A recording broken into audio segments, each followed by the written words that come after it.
Então, amados, nós estamos aí na reta final da série de mensagens chamada Parábolas. Não sei até quando iremos, se hoje é a última ou mais alguns cultos. Provavelmente teremos mais alguns cultos, mas nessa série, que para mim tem sido uma série poderosa, nós temos aprendido segredos do reino, coisas incríveis, por meio de histórias que Jesus contava em seu dia a dia.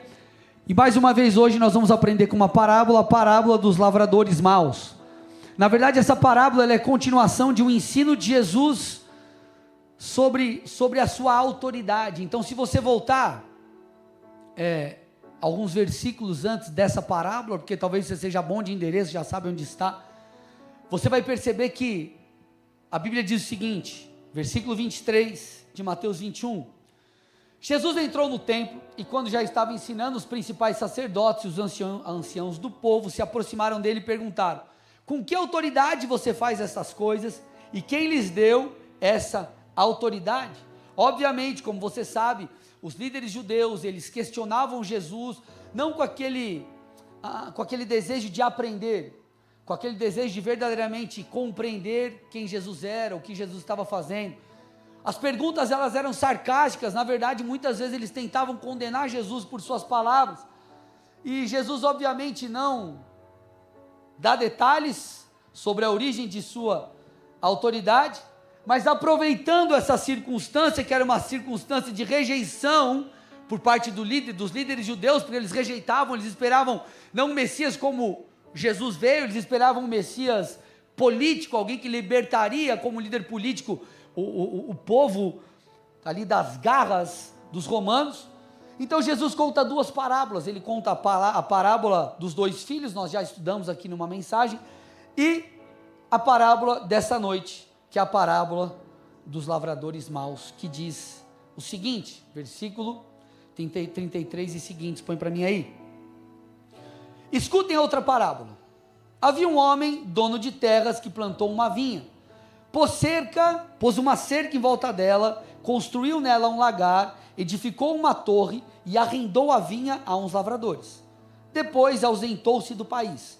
Quando chegou o tempo da colheita, o dono da vinha mandou os seus servos aos lavradores para receber os frutos que cabiam a ele, a sua parte. Mas os lavradores, agarrando os servos, espancaram um, mataram outro e apedrejaram ainda outro. O dono enviou ainda outros servos em maior número, e os lavradores fizeram a mesma coisa com eles. Por último, o dono da vinha enviou-lhes o seu próprio filho, pensando: o meu filho certamente eles respeitarão. Mas os lavradores, vendo o filho, disseram uns aos outros: este é o herdeiro, venham, nós vamos matá-lo e ficar com a herança dele para nós. E agarrando-o, lançaram-no para fora da vinha e o mataram. Quando, pois, vier o dono da vinha, que fará aqueles lavradores? Eles responderam: fará perecer horrivelmente aqueles malvados, e herdará ou arrendará a vinha a outros lavradores, que lhe entregarão os frutos no tempo certo. E para fechar a parábola, Jesus continua. Então Jesus perguntou: vocês nunca leram nas escrituras, ele faz a citação de um salmo aqui, a pedra que os construtores rejeitaram, esta veio a ser a pedra angular. Isso procede do Senhor e é maravilhoso aos nossos olhos. Portanto, eu lhes digo que o reino de Deus será tirado de vocês, judeus, e entregue a um povo que lhe produza os respectivos frutos. Todo o que cair sobre esta pedra ficará em pedaços, e aquele sobre quem ele cair ficará reduzido a pó. Então nós vemos que Jesus contou a parábola dos dois filhos e esta parábola aqui dos lavradores maus, em resposta à rejeição do povo de Deus a quem ele era. Então o centro da parábola era esse. Como eu já disse, repito, eles não criam em Jesus como o Messias prometido. E a própria parábola deixa claro o que aconteceria e o que de fato aconteceu com o povo judeu. Ele disse assim: ele então, o dono da vinha, arrendará a vinha a outros lavradores, que lhe entregarão os frutos no tempo certo. Ele estava falando sobre o reino de Deus e os privilégios, se assim eu posso dizer, espirituais, que seriam dados aos gentios, ou seja, não mais aos judeus, porque os judeus rejeitaram o Messias.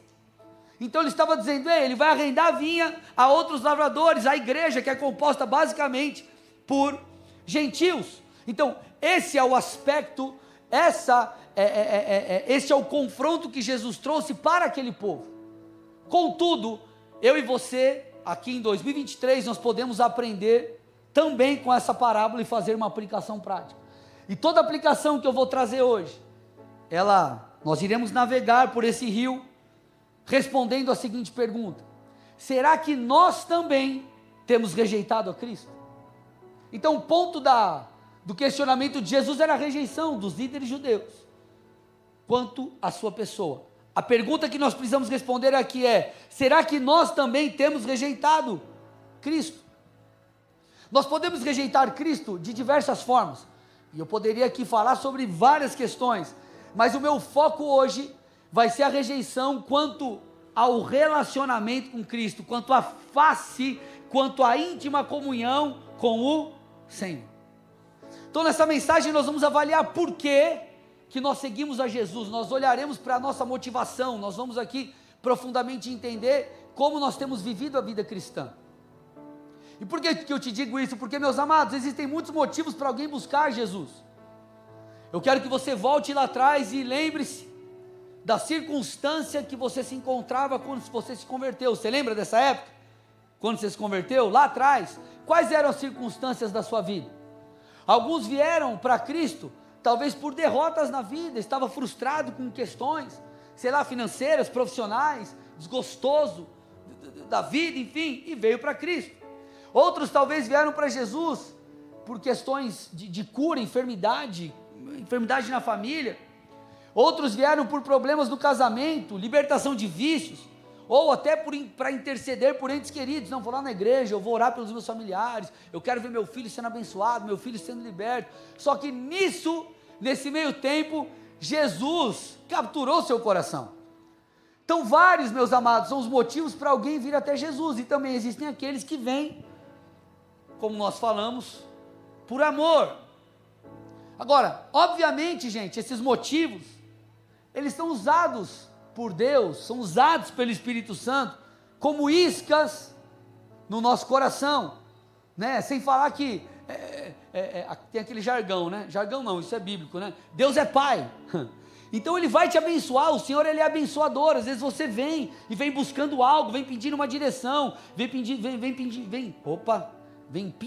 ia falar, deixa eu respirar, vem pedindo, aleluia, uma cura, uma bênção, o que quer que seja, e muitas vezes você recebe,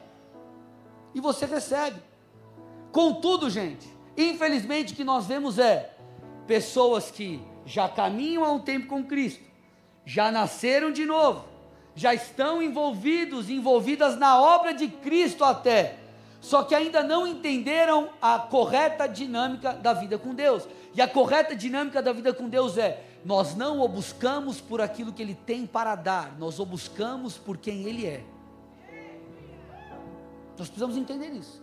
Nós não devemos buscar Jesus por aquilo que Ele tem para dar, apesar dEle ter para nós coisas maravilhosas. A nossa vida com Deus, ela deve se resumir em conhecê-lo, em buscá-lo por quem Ele é. E o que essa parábola ela conta? Ela mostra que nenhum dos lavradores estava preocupado com o dono da vinha. Se lembra aí da parábola? Nenhum estava preocupado com o dono da vinha.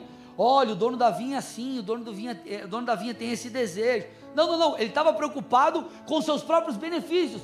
Por isso que eles mataram os servos, e por isso que eles mataram até o filho. Por quê? O centro de todas as coisas eram eles mesmos. Na mensagem de quinta, e deixa eu já fazer um spoiler aqui, spoiler não, né? Já dá um panorama. Nós começamos uma nova série, comecei uma série exclusiva para quinta-feira, chamada Defenda a Sua Fé. Foi a mensagem para pegar nos lombos. Mas o que nós aprendemos? Quando Paulo fala dos tempos do fim, ele fala assim, nos tempos do fim as pessoas buscarão mestres para si mesmos. O que ele está dizendo? No final dos tempos, as pessoas, como o próprio Paulo diz também em Romanos, por elas não desejarem mais ouvir a verdade, mas transformar a verdade de Deus em mentira, por querer viver um evangelho segundo o seu próprio eu, vão atrás de pastores, de líderes, de igreja, de coisas que falam aquilo que eles querem ouvir. Só que isso é prejudicial, porque vai nos levar para caminhos tortuosos. Colocaremos a nossa salvação em risco. Agora, qual que é o cerne de tudo isso? Paulo diz, porque as pessoas, elas querem estar no centro. E essa é a essência da parábola dos lavradores. Eles não estavam preocupados com o dono da vinha, eles estavam preocupados consigo mesmo. E muitos buscam a Jesus por aquilo que Jesus tem para dar, e simplesmente isso. Como eu disse, quero reforçar aqui, o Senhor nos ama. O próprio Jesus, estando na sinagoga em Nazaré, dão a ele o livro do profeta Isaías, e ele reforça e fala, essas palavras dizem sobre mim, lá em Lucas 4, Jesus afirmando sobre si, ele disse assim, o Espírito do Senhor está sobre mim, porque ele me ungiu para, e ele traz um rol de coisas, evangelizar os pobres, proclamar libertação aos cativos, restauração da vista aos cegos, liberdade aos oprimidos, e por aí vai. Então Jesus está dizendo, em mim você tem libertação, em mim você tem cura física, em mim você tem paz, esse sou eu tenho isso para te dar. Contudo, amados, a ideia central do Evangelho e da obra de Cristo não é a bênção, mas é a face.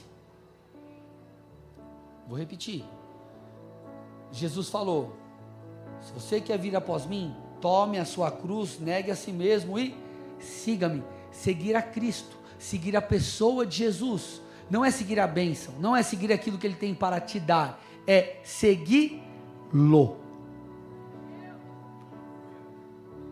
Eu quero contar uma história para vocês aqui, talvez você não tenha ainda estudado ou visto sobre esse olhar, essa ótica, então passado essa introdução, preciso muito da sua atenção. Então nós vamos estudar aqui uma história do Antigo Testamento.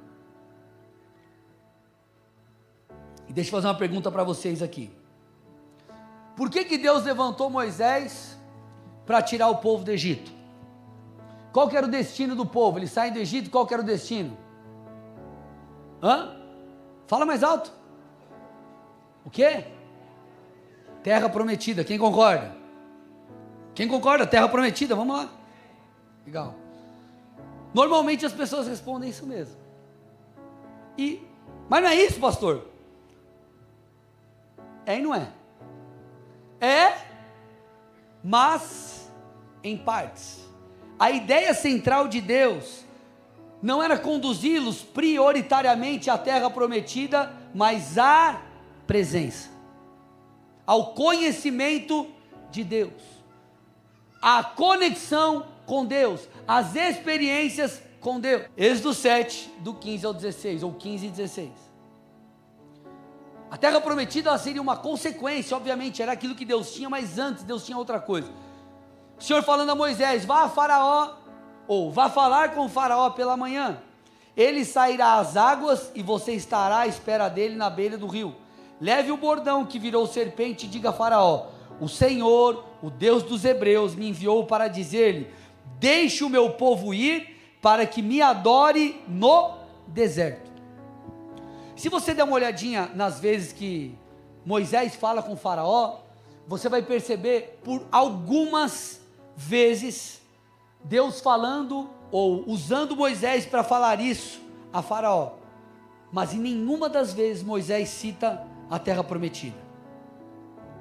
Deixa eu te explicar uma coisa, no Egito eles eram escravos, e eles não podiam viver para a glória de Deus em sua plenitude. Então Deus levanta Moisés, não apenas para trazer uma libertação física, eles eram escravos fisicamente falando, não, mas era também para trazer uma libertação espiritual, porque eles estavam inseridos numa cultura de idolatria, de adoração a outros deuses. Então antes de trazer uma libertação física, a libertação de Deus era uma libertação espiritual. Esse é um tipo daquilo que Jesus faria. Jesus ele não veio para trazer para o povo judeu uma libertação diretamente falando dos romanos, era uma libertação espiritual, que produziria todas essas coisas. Então Deus estava dizendo assim, prioritariamente, eu vou tirar vocês dessa condição, Tanto é que quando, uma das vezes que Moisés chega para Faraó e fala assim, ó, liberta o povo adorar, e Moisés, o Faraó fala assim, e eles estão com muito tempo, está muito tempo sobrando, eu não vou dar mais matéria-prima para eles produzirem o que eles precisam produzir, vocês vão ter que ir atrás. O que ele estava fazendo? Ele estava querendo dizer, vocês não podem ter tempo para pensar nas coisas de Deus, vocês não podem ter tempo para colocar o coração de vocês nas coisas celestiais, na vontade de Deus, nos sonhos de Deus, nos planos de Deus. Então a libertação que Deus tinha para fazer prioritariamente, era uma libertação espiritual, para que eles tivessem conexão com Deus e experiências sobrenaturais. Então, meus amados, já libertos do Egito, o povo de Deus chega ao Monte Sinai, e Moisés sobe para falar com Deus, e o Senhor diz o seguinte a Moisés, olha lá, Êxodo 19:4, vocês viram o que fiz aos egípcios, e como levei vocês sobre asas de águia, e os trouxe para perto de mim. Gente, você não vê Deus falando para Moisés, eu libertei vocês do Egito, para levá-los a uma terra. Prioritariamente a ideia de Deus era essa, eu tirei vocês da escravidão do Egito, que tipifica o mundo, tipifica o pecado, tipifica a idolatria, tipifica muitas outras coisas, para trazer vocês para perto de mim.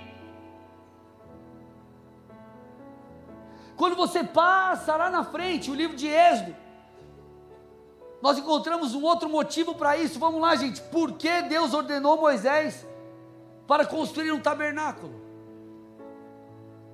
Eles estavam peregrinando no deserto, em direção à terra, mas por que Deus pede a Moisés para que ele construísse um tabernáculo? Versículo 8 de Êxodo 25, e farão para mim um santuário, para que eu possa habitar no meio deles. Então Deus falou assim, ó, Moisés, vai lá e fala para o faraó, que o povo precisa ser liberto para me adorar no deserto.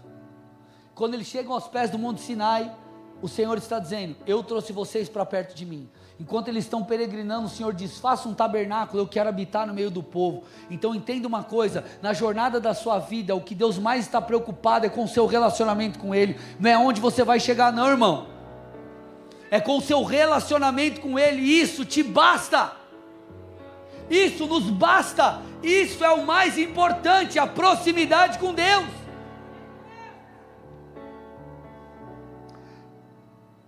Olha que interessante, João 17, Jesus orando ao Pai, ele disse assim, ó, depois de dizer essas coisas, Jesus levantou os olhos ao céu e disse, Pai, é chegada a hora, glorifica o teu Filho, para que o Filho glorifique a ti, assim como lhe deste autoridade sobre toda a humanidade, a fim de que ele conceda a vida eterna a todos que lhe deste.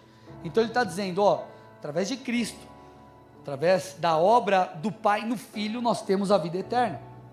Só que ele diz assim, isso, eu bati birrela muitas vezes, o Tico e o Teco ficou dando curto para entender isso aqui, e ele diz, e a vida eterna é essa, que conheçam a ti, o único Deus verdadeiro, e a Jesus, a quem enviaste.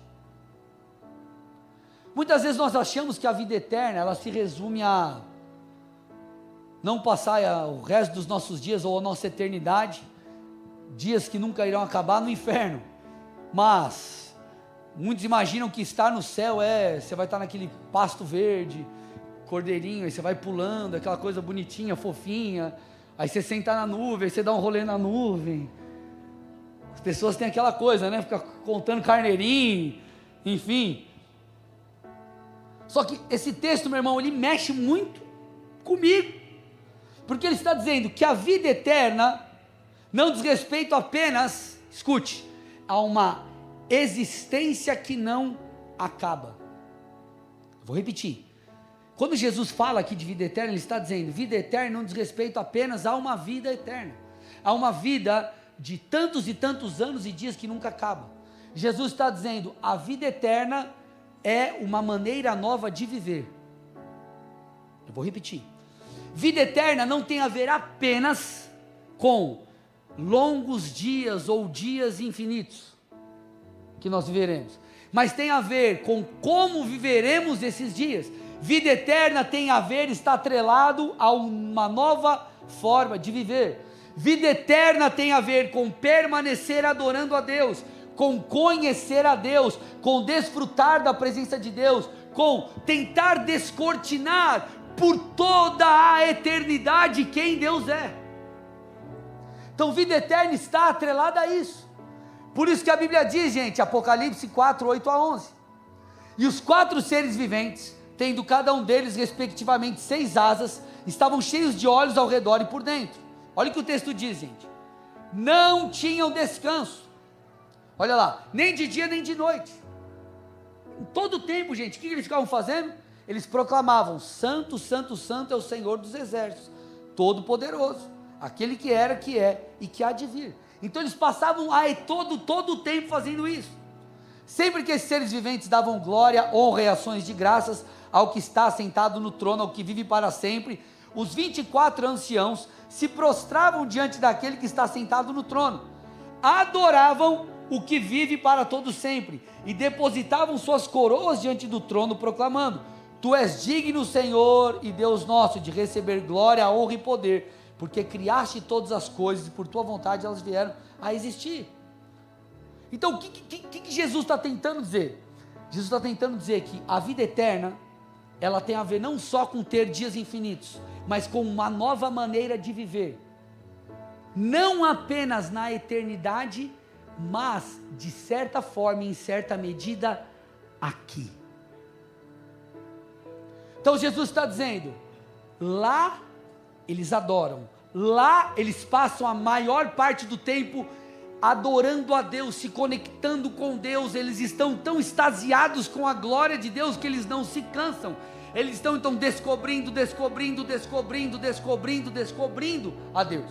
O que a Bíblia fala sobre mim e sobre você aqui? Que nós conhecemos a Deus, nós crescemos em Deus de glória em glória, o nosso conhecimento de Jesus, do Senhor, é progressivo. Então Jesus está dizendo, ei, viver na eternidade não é apenas viver lá quando você morrer, estiver com Deus. Viver a eternidade é um modo de vida que você pode viver aqui já, é um modo de vida de conhecer a Deus, é um modelo de busca pela presença.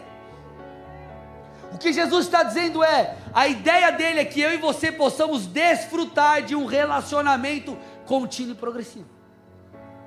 Essa é a ideia de Deus. Não é só te libertar, não é só te abençoar, não é só te dar algo, não é só te levar lá na promessa financeira que Ele tem para você, na sua família, no seu ministério. Não. Tem a ver com, prioritariamente, estar com Ele.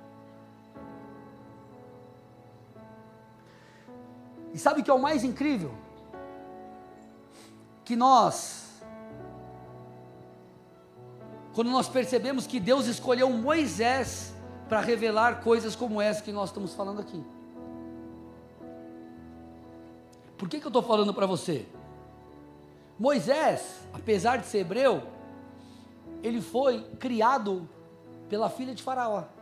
Ele foi criado no palácio. E Moisés não tinha falta de nada. Escute, presta atenção, isso aqui é uma chave para você entender. Moisés, gente, ele foi criado no Egito, no palácio do rei, ele não tinha falta de nada. Se fosse nos dias de hoje, Moisés teria uma TV, daquelas que vira assim. Ele comeria sushi todos os dias, pediria no iFood do Egito. Ele teria o Red Bull a hora que ele quisesse. Ele teria um PlayStation 5 com home theater em casa. Enfim, os tênis dele seriam só aqueles tênis exclusivos, que tem poucos no mundo. Certamente ele teria um carrão. Moisés, ele tinha tudo o que o dinheiro, a cultura da época podia oferecer. Mas sabe o que o livro de Hebreus diz? Presta atenção nisso, olha isso. Hebreus 11, 24 a 26. Pela fé, Moisés, sendo um homem feito, recusou ser chamado filho da filha de Faraó, preferindo ser maltratado junto com o povo de Deus, a usufruir prazeres transitórios do pecado. Opa!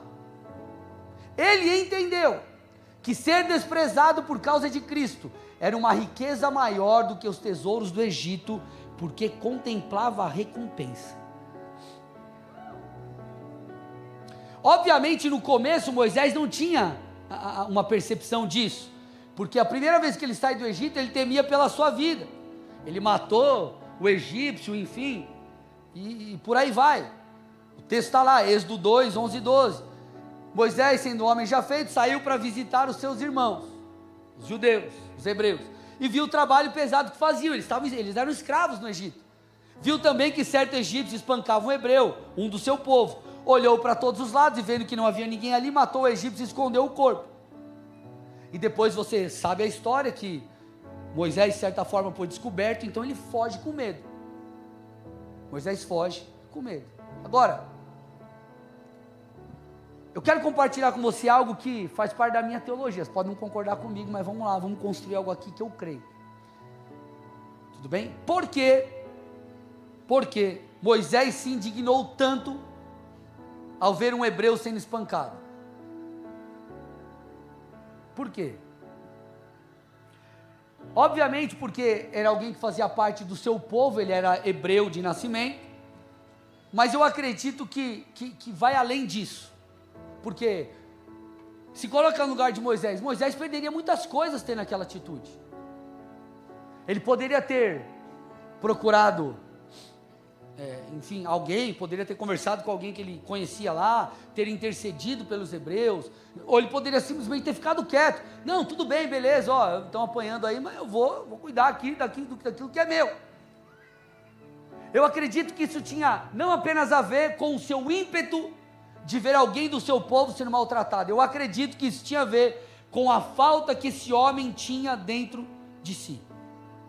Por que Moisés correria o risco de matar um egípcio e perder todo o luxo que tinha em sua vida, como filho da filha de Faraó? Por quê? Porque Moisés, no seu íntimo, ele sabia que existia algo além dos benefícios terrenos.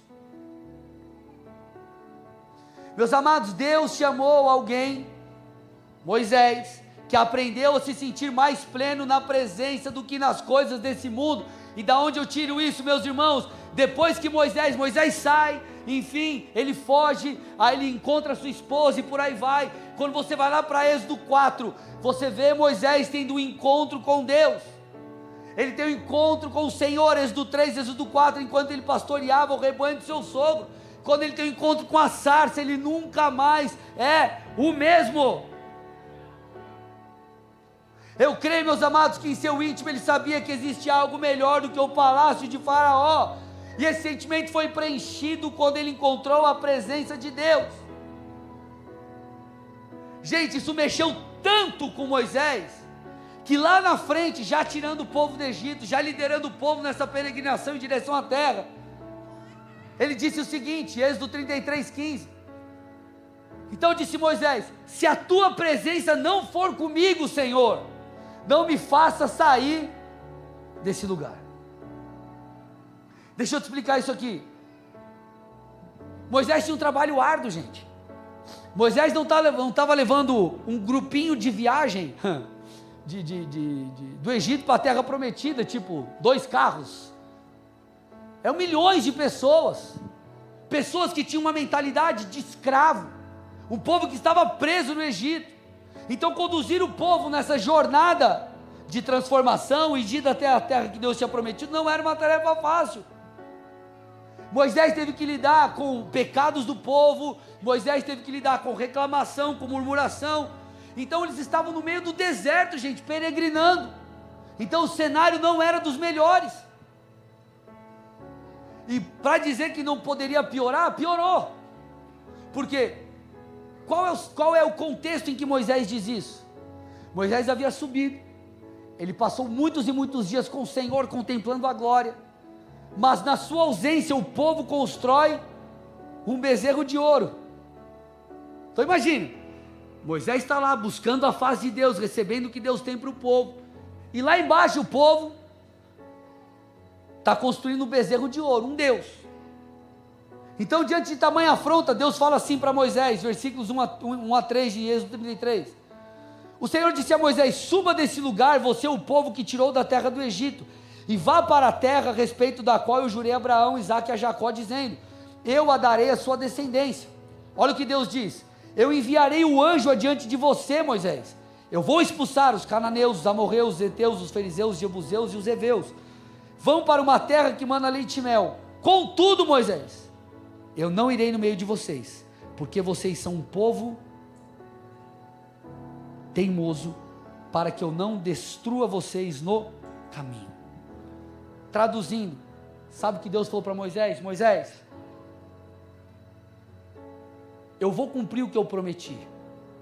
Eu prometi tirar vocês de um lugar e levar para outro. Eu prometi levá-los a uma terra boa. Só que o povo, em virtude dos pecados do povo, eu não vou com vocês, Moisés, eu não posso ir. Você estava aqui em minha glória, recebendo daquilo que eu tinha, e o povo estava construindo um outro Deus. Moisés, a minha presença não vai com vocês, mas eu vou enviar o meu anjo. Sabe o que Moisés diz? Eu volto para o texto, versículo 15: se a tua presença não for comigo, eu não saio daqui. Você não está entendendo o que Moisés está falando? Moisés é líder de milhões de pessoas. Você vê momentos ao longo das escrituras, Moisés irado, porque o povo era teimoso, o povo só reclamava. Moisés sabia quão terrível era ficar lidando com essa galera. Ele sabia que esse lugar de deserto era terrível, e o que os esperava era um lugar bom. Onde ele estava era um lugar de falta, um lugar de dificuldade. Só que mesmo assim Moisés disse: eu prefiro ficar aqui, eu prefiro ficar no deserto, eu prefiro continuar enfrentando dificuldades, mas na sua presença. Eu prefiro permanecer no centro da sua vontade, te honrando e desfrutando de ti, do que estar comendo os manjares do rei mais longe do Senhor. Você está entendendo a ênfase que Moisés dava para a presença de Deus? Por quê? Meu irmão, quando ele encontrou Deus na sarça, estragou o menino. Estragou o menino no bom sentido. Estragou. Deixa eu te falar uma coisa: a presença de Deus já te pegou um dia, você não presta mais para o mundo, irmão. Olha para o irmão do seu lado e fala assim: você está estragado. Você está estragado, irmão. Você tem noção que Deus chega para Moisés e fala assim: Deus, ó, eu sei que você está falando que você não pode, você vai cumprir a promessa, mas eu não quero a promessa, eu quero você. A promessa sem o Senhor, não, eu não quero. Aquela promoção no trabalho, sem o Senhor, não quero. Essa bênção, sem ti, sem ter tempo para o Senhor, eu não quero não. Essa namorada, eu sei que ela é linda, maravilhosa, cheirosa, mas não tem a mesma fé que a minha, eu não vou não. Eu quero o Senhor. Deixa eu tomar uma água para dar tempo de você pensar depois dessa.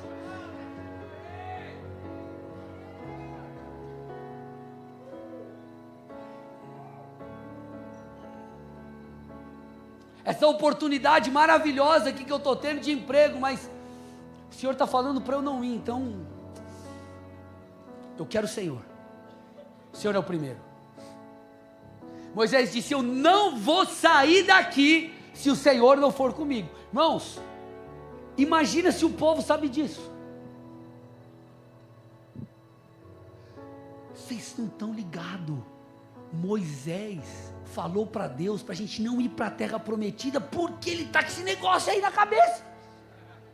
Olha aqui, passando fome, comendo maná todo o tempo, não aguento mais comer maná, porque ele quer a presença, irmão. Depois que você tem encontro com a presença, você fica estragado, irmão.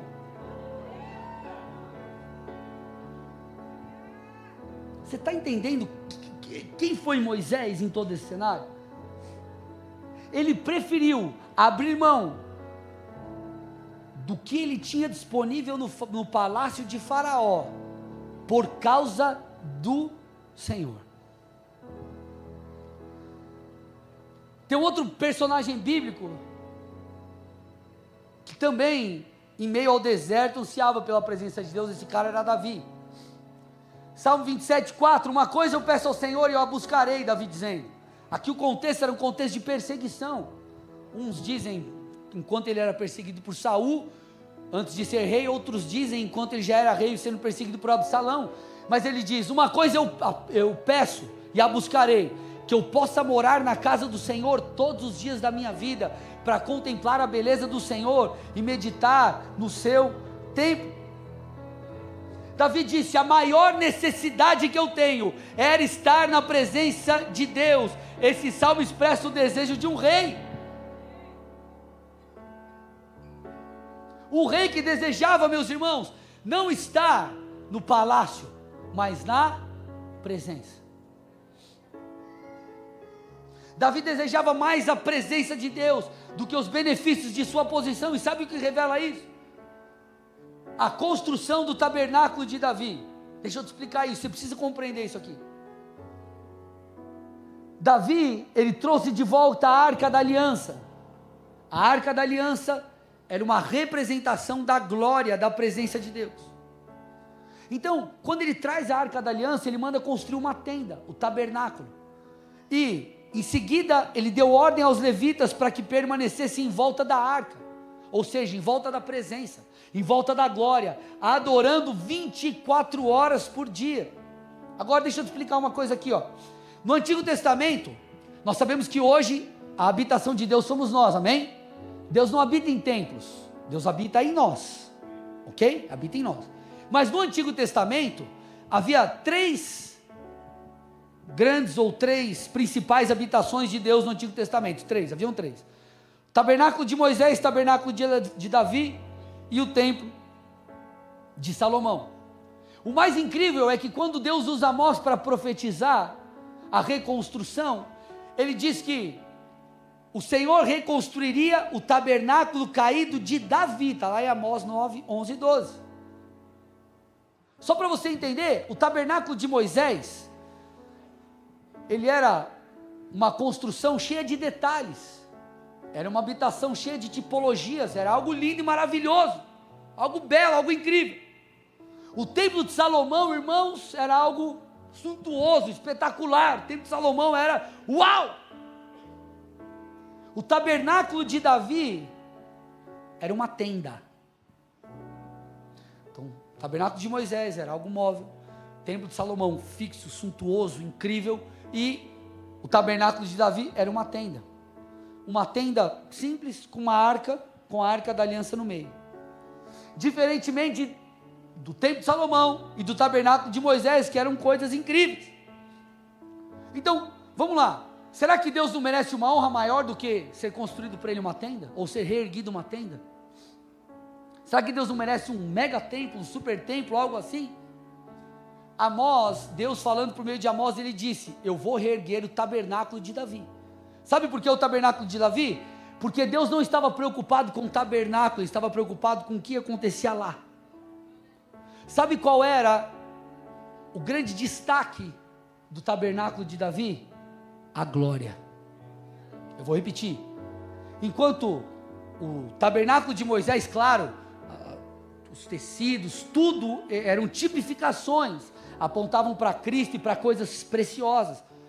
O templo de Salomão era algo incrível, tudo isso era magnífico, e tem a sua, óbvio, a sua grande importância. Mas, no tabernáculo de Davi, a única coisa existente, o que chamava a atenção, era a glória, era a arca. Então o que Deus estava interessado era resgatar, trazer novamente a glória para o seu povo, era restaurar a adoração, era restaurar a fome, era restaurar a sede, era restaurar o quebrantamento que era visto naquela tenda. Então quando nós voltamos lá para a parábola dos lavradores maus, eles rejeitaram o Filho de Deus, mas nós, meus amados, nós fazemos parte de uma geração que não rejeita, mas que reconhece o Filho, uma geração que ama a presença, uma geração que ama a glória de Deus. Então nós não vamos rejeitar o Filho, mas nós estaremos aqui ansiosos para que Ele venha nos buscar, para que nós estejamos um dia na eternidade com Ele, mas enquanto não estivermos lá, nós desfrutaremos da eternidade aqui, conhecendo mais e mais a sua face. Agora, caminhando para o final da mensagem, por que é importante reconhecermos a presença de Deus? Por que é importante reconhecermos o Filho? Por que é importante estarmos sensíveis? Por que é importante restaurarmos essa essência do tabernáculo de Davi, que era fome, que era sede? Por que nós devemos ser como Moisés? Por que nós devemos ser como Davi? Não, eu não quero palácio, eu não quero a minha posição prioritariamente, eu quero Deus. Eu não quero as promessas, eu quero o Senhor. Por quê? Por que essa fome, por que essa sede? Porque isso nos fará, meus amados, experimentar o Senhor. Eu vou dizer uma coisa aqui para vocês precisam compreender. Nós não fazemos parte de uma ideologia nem de uma religião. Nós servimos a um Deus que é vivo. Nós vivemos um estilo de vida, nós conhecemos uma pessoa, a pessoa do Espírito. Eu vou voltar para o versículo 4 de Êxodo 19, e você vai entender onde eu quero chegar. Então vamos lá. Vocês viram o que eu fiz aos egípcios, e como eu levei vocês sobre asas de águias e os trouxe para perto de mim. Então o Senhor está dizendo, eu tirei você, ó povo meu, do Egito, não apenas para levá-los a uma terra, mas para levá-los para perto de mim, para restaurar uma intimidade, para estabelecer uma comunhão próxima com vocês. Então Deus está dizendo, ei, se prepare, eu quero que vocês tenham fome, eu estou chamando vocês para perto. Agora, por quê? Versículo 4, certo? Vamos para o versículo 10, versículos 10 e 11, o motivo está aí. E o Senhor disse a Moisés, vá ao povo, Moisés, e o consagre-o no dia de hoje e amanhã, que eles lavem as suas roupas, isso fala de purificação, e estejam prontos para o terceiro dia, porque no terceiro dia o Senhor, à vista de todo o povo, descerá sobre o monte Sinai. O Senhor está dizendo, eu não estou chamando você para perto de mim, para ser um adepto dessa religião, para ser simplesmente um crente, ter a carteirinha de uma igreja. Eu não estou chamando você para ter uma prática vazia de atos religiosos. Eu estou te chamando para perto de mim, porque eu quero me revelar a ti, eu quero te tocar, eu quero soprar sobre ti, eu quero que a minha vida esteja em você. Aleluia! Enquanto os lavradores maus rejeitam o Filho, não reconhecem a sua presença, nós reconhecemos e dizemos, eu quero o Filho, eu quero a presença, eu quero a glória.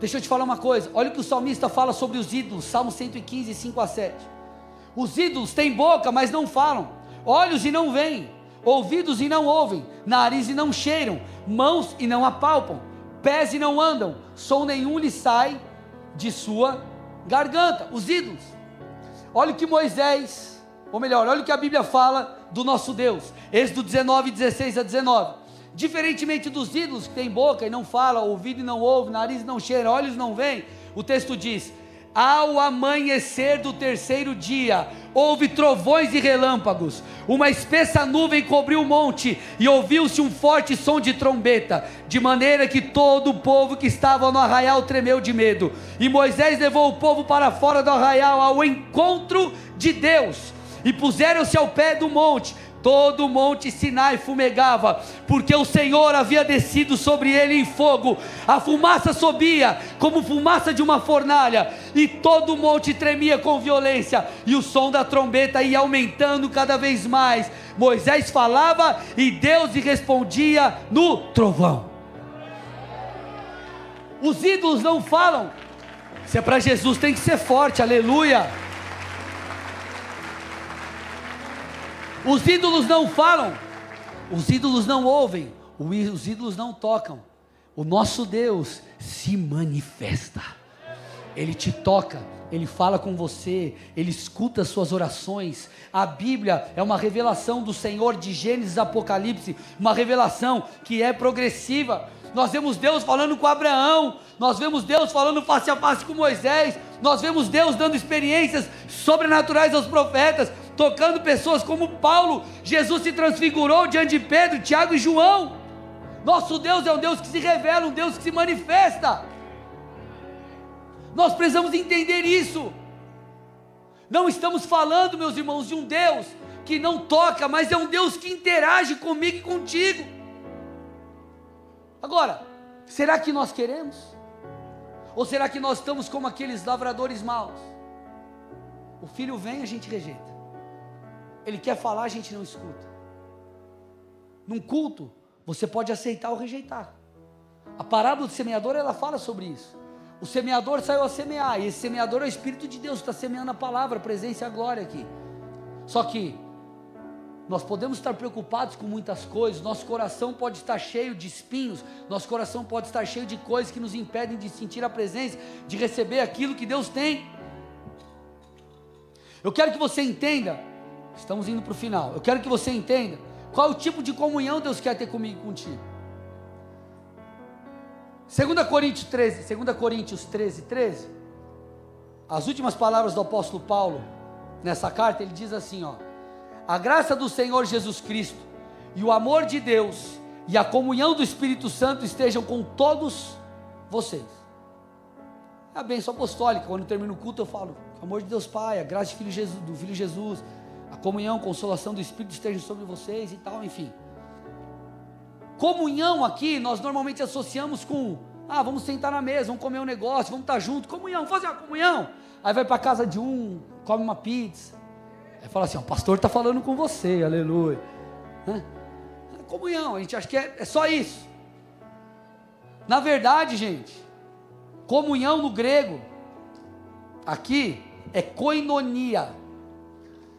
Então, essa palavra koinonia, quando, imagina um camarada, um grego vai usar esse termo, quando ele falava assim, eu estou em koinonia com alguém, não é uma comunhão só de tipo assim, eu fui lá na comunhão dar um rolê com os irmãos, ele usava esse termo para falar sobre um contato íntimo, ele está falando sobre uma associação, é como se ele usasse e falasse assim, imagina lá que você tem um cara que é brother teu, eu tenho koinonia com essa pessoa,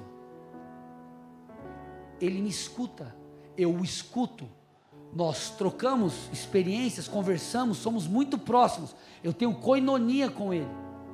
Então o que Paulo está dizendo, ele está nos ensinando um princípio espiritual, ele está dizendo, e que você tenha como espírito koinonia, que você tenha com o Espírito de Deus proximidade, que você possa ouvi-lo, que você possa senti-lo, que você possa ser tocado, porque esse é o nosso Deus, ele está vivo, aleluia, dê uma salva de palmas a Jesus, vamos lá.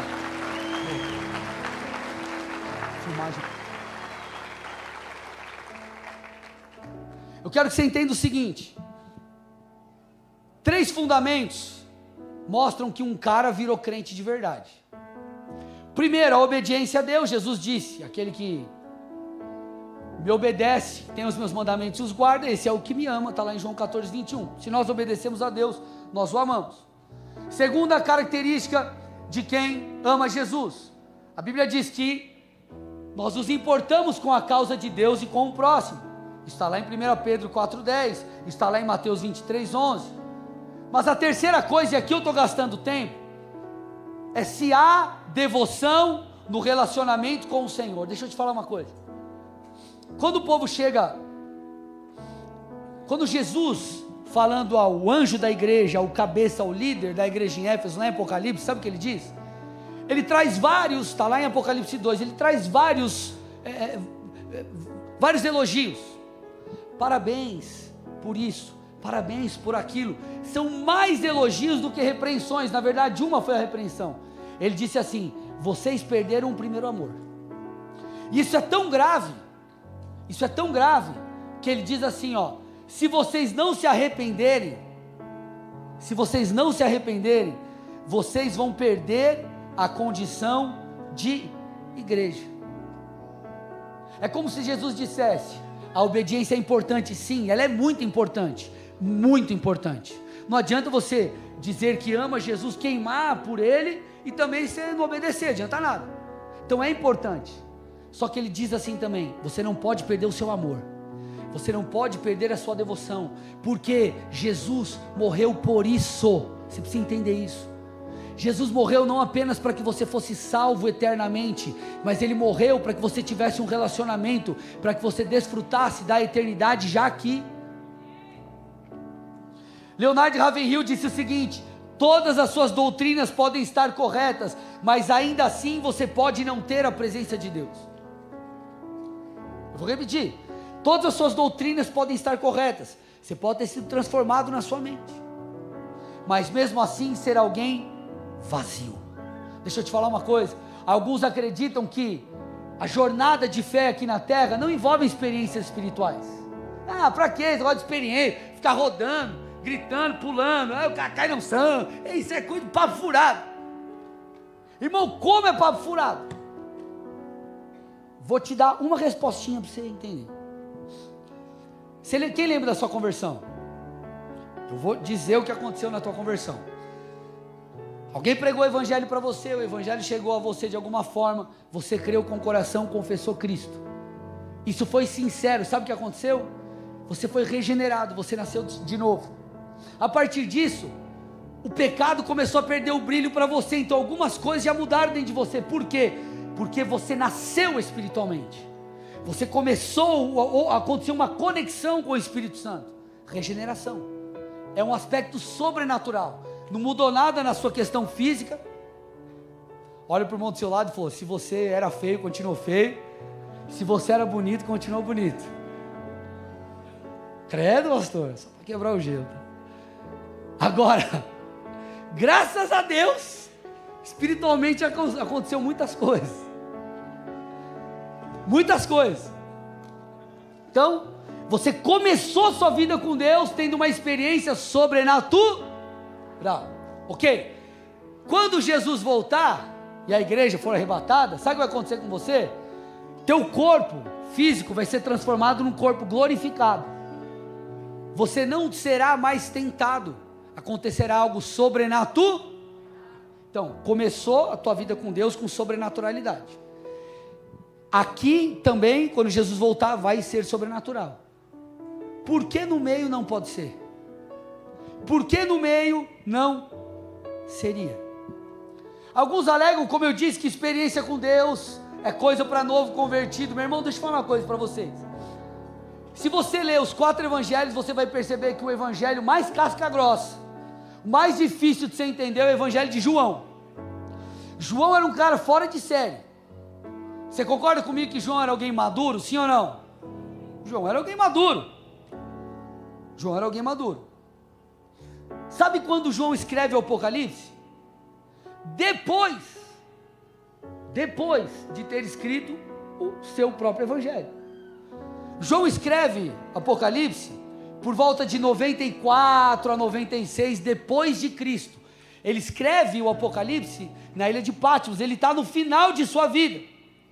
Sabe o que ele escreve no livro do Apocalipse? Os 2 primeiros versículos são apenas uma amostra grátis daquilo que tem no livro todo. Apocalipse 1 e 2, revelação de Jesus Cristo. Então entenda, Apocalipse, a gente fala, cruz, credo, pastor, vou ler o Apocalipse, é coisa de demônio. Não é de demônio, irmão, é a revelação de Jesus Cristo. Está aí, ó. Revelação de Jesus Cristo, que Deus lhe deu para mostrar aos seus servos o que em breve há de acontecer. Aí olha o que João está dizendo. Ele enviou o seu anjo para torná-la conhecida ao seu servo João, que dá testemunho de tudo o que viu, isto é, a palavra de Deus e o testemunho de Jesus Cristo. Ele está dizendo assim: ei, eu estou escrevendo um livro agora, que fala sobre a revelação de Jesus Cristo. Eu vou escrever agora um livro, que é fruto de experiências sobrenaturais profundas. Agora não sei se você prestou atenção no que eu disse. João escreveu o livro no final de sua vida. Experiência com Deus não é coisa de novo convertido. Na verdade, quanto mais maduro você está na fé, mais experiências você deveria ter com o Senhor. Sabe por quê? Porque você está mais santificado, você está mais purificado. Então João, ele está dizendo: ei, experiências com Deus é coisa de gente madura, Sim. É coisa de crente que caminha com Deus há muito tempo, sim. Talvez, meu irmão, você tenha vivido uma fase onde você tem vivido o evangelho intelectual. Talvez você tenha vivido, eu vou repetir, talvez você está vivendo uma fase onde o evangelho para você se tornou apenas intelectual e comportamental. Eu vim aqui nessa noite para te dizer, o evangelho é experimental. Eu vou repetir, talvez você esteja vivendo uma fase onde o evangelho tem sido para você intelectual e comportamental, mas você precisa entender, o evangelho não é apenas isso, o evangelho é experimental. Meus amados, nós servimos um Deus que está vivo, e é um Deus que vai te tocar agora.